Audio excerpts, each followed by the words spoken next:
పిఠాపురాన్ని పవన్ కళ్యాణ్ వంగగీత పోటీ పడుతున్నారు MLA seat కోసం. ఎవరు గెలుస్తారు? అఫ్కోర్స్ పవన్ కళ్యాణ్. ఎందుకని పవన్ కళ్యాణ్? ఎందుకనంటే పిఠాపురం పెట్టిందే పవన్ కళ్యాణ్ పేరు. ఇంకా అంతే, ఇంకా తిప్పి చూసుకోకర్లేదు. పిఠాపురం అంటే పవన్ కళ్యాణ్, పవన్ కళ్యాణ్ అంటే పిఠాపురం. అంత అంటే నా పోటీ అంతవరకు వెళ్ళిందనంటే గెలిస్తే ఎలా ఉంటుంది అంటారు? ఒక్క రిధమ్ చూసుకునే అవసరం లేదు. ఒక పిఠాపురంలో ఒక అత్యధిక మెజారిటీతో 70-80 వేలు మెజారిటీ పై మాటే తప్ప కిందది ఏమీ ఉండదు. డెఫినెట్లీ. వాసవి ఆన్లైన్ సర్వీసెస్ మా వద్ద పాస్పోర్ట్ వీసా సర్వీసెస్ కలవు. వీసాలో 99% అప్రూవల్ సక్సెస్ రేట్ ఉంది. Please contact 8019482544. పవన్ కళ్యాణ్ కొంతమంది ఏం చెప్తున్నారంటే లోకల్ కాదు అంటున్నారు. లోకల్ ఇప్పుడు పోటీ చేస్తున్న ఎంపీ వంగ గేద్ది లోకల్ కాదు కదా. ఎక్కడ అమలాపురం దగ్గర కొత్తపేట అక్కడ ఆవిడ ఇక్కడ వచ్చి ఇక్కడ పోటీ చేయలేదా లాస్ట్ టైం ప్రజారాజ్యం పోటీ చేసినప్పుడు? అలాగే పెండం దొరబాబు గారు ఉన్నారు. ఇది ఇంకా కొంతమంది ఇతరతర నాయకులు ఉన్నారు. వాళ్ళు కూడా ఎక్కడెక్కడి నుంచో కాదు కదా. ఇప్పుడు పెండం దొరబాబు గారు సీట్ ఇవ్వలేదు, ఇది చేయలేదు అన్నారు. పెండం దొరబాబు కూడా ఇక్కడ కాదు. పెండం దొరబాబు కూడా లోకల్ కాదు. ఇప్పుడు చాలా మంది చెప్పేది ఏంటంటే ఇప్పుడు వరకు చేసిన ఎమ్మెల్యేల్లో ఒకరు ఇద్దరు మాత్రమే లోకల్ వాళ్ళు, మిగతా వాళ్ళందరూ బయట వాళ్ళే. మరి ఆ పేరు పవన్ కళ్యాణ్కి ఎలాగెడతారని కొంతమంది విమర్శిస్తున్నారు. మరి మీ అభిప్రాయం ఏంటి దాని మీద? ఏదేమైనా సరే పిఠాపురం అంతా ఒక లెక్క, ఆంధ్రప్రదేశ్ అంతా ఒక లెక్క. అది అంటే స్టేట్ మొత్తం అంతా ఒక పక్క, స్టేట్ పిఠాపురం అంతా ఒక లెక్క. ఎప్పుడు కొత్త వాళ్ళని ఆశీర్వదిస్తాం ఖచ్చితంగా. మరి ఈసారి కొత్త వాళ్ళని పవన్ కళ్యాణ్ ఆశీర్వదించి తీరుతారా? పవన్ కళ్యాణ్ కొత్తవాడే, ఇంక పాతవాడే. మా దాంట్లో ఒక హీరో, ఒక నాయకుడు, అందరి మనసులో గుర్తుండిపోయే వ్యక్తి పవన్ కళ్యాణ్. మరి 5 ఏళ్లలో పిఠాపురం అభివృద్ధి ఎలా ఉందంటారు? మీరు చూసిందే కదా, గత 5 ఏళ్ల పాలనలో ఒక వైసీపీ ప్రభుత్వం ఏం చేసిందని. సంక్షేమ పథకాలు ఇస్తేనే మనకు అభివృద్ధి కాదు. సంక్షేమ పథకాలు ఏం కాకపోతే వేరే గవర్నమెంట్ వస్తుంది. సంక్షేమ పథకాలు అనేది అభివృద్ధి కాదు. ఒక రోడ్లు వేసాడా, ఒక ఉద్యోగ అవకాశాలు వచ్చినాయా, లేదంటే ఇతరత్ర కంపెనీలు తీసుకొచ్చారా, దేనికి ఎలా? ఒక విద్యార్థులకి ఉన్నారు, వాళ్ళకి ఫీజు రియంబర్స్మెంట్ తీసాడు, ప్లస్ ఇంకా స్కాలర్షిప్స్ తీసాడు. ఇంకోటి ఏంటంటే మనకి మెగా డిఎస్సి అన్నాడు, ఇది అన్నారు. డిఎస్సి విద్యార్థులకి అది కూడా ఇది లేదు. అలాంటిది ఇంకా అభివృద్ధి ఎక్కడ ఉంది? ఇక్కడ ఉద్యోగస్తుల్లో కూడా అభివృద్ధి లేదు కదా.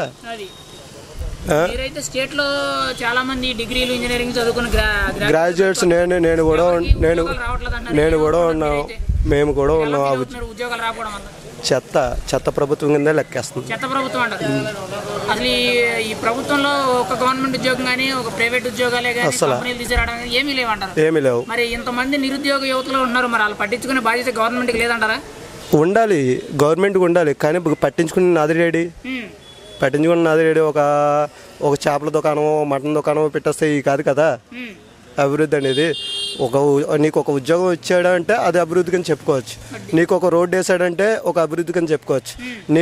నీ కుటుంబానికి 10,000 రూపాయలు వేసాడంటే అది అభివృద్ధి కాదు. నీ కుటుంబానికి 10,000 రూపాయలు వేసాడంటే నేను సోమరపోతం చేస్తున్నట్టే. దాంట్లో ఇంకేముంది చెప్పు. ఇప్పుడు ఒక డిగ్రీ చదువుకోవడానికి మీకు 20 ఏళ్ళు కష్టపడి డిగ్రీ చదివి ఈ 20 ఏళ్ళలో మీరు మీ చదువులకి అయ్యే ఖర్చు దాదాపు దగ్గర ఒక 5 నుంచి 10 లక్షల వరకైనా ఖర్చు అవుద్ది. మరి కనీసం ఆ డబ్బులైనా మీరు కూడబెట్టుకోవడానికి మినిమం ఒక 10,000 రూపాయలైనా ఇవ్వాలి. 5,000 రూపాయలు వాలంటీర్ ఉద్యోగం ఇచ్చి సరిపెట్టుకోండి, ఎంతకన్నా గొప్ప ఏంటి అనేటట్టు చెప్తున్నారు. వాలంటీర్ ఉద్యోగం ఖర్చు ఎప్పుడు మీరు సంపాదిస్తారంటారు చెప్పు?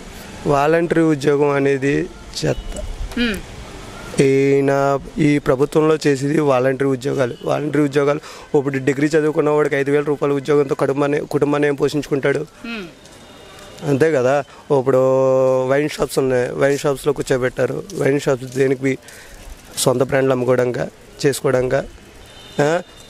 ఒకనొక టైంలో కరోనా టైంలో టీచర్స్ని కూడా పెట్టి, ప్రభుత్వ ఉద్యోగాలు టీచర్లను కూడా పెట్టి నడిపించిన రోజులు కూడా ఉన్నాయి. ఈ ప్రభుత్వంలో పెద్ద పదవులు ఎంఆర్ఓలు కానీ, విఆర్ఓలు కానీ, టీచర్లు కానీ వాళ్ళ స్థాయి పనులు కాకుండా మద్యం షాపుల దగ్గర, సినిమా హాల్ దగ్గర టికెట్లు అమ్మడానికి, మద్యం దగ్గర కాపలా ఉండడానికి, అంటే వాళ్ళ స్థాయి ఏదనేది గుర్తించకపోవడమో లేకపోతే వాళ్ళు ఎందుకు అలాగా తక్కువ చేసి ఈ ప్రభుత్వంలో వాళ్ళని అలా చేశారంటారు? పవన్ కళ్యాణ్ గారి సినిమా అవుతే సినిమా థియేటర్ల దగ్గర టికెట్లు ఎక్కడానికి, మద్యం షాపుల దగ్గర డబ్బులు లెక్కెట్టడానికి, లేదా కాపలా కాయడానికి టీచర్లు పెట్టించారన్నట్టు జరుగుతుంది. అసలు ఇదంతా కరెక్టేనంటారా?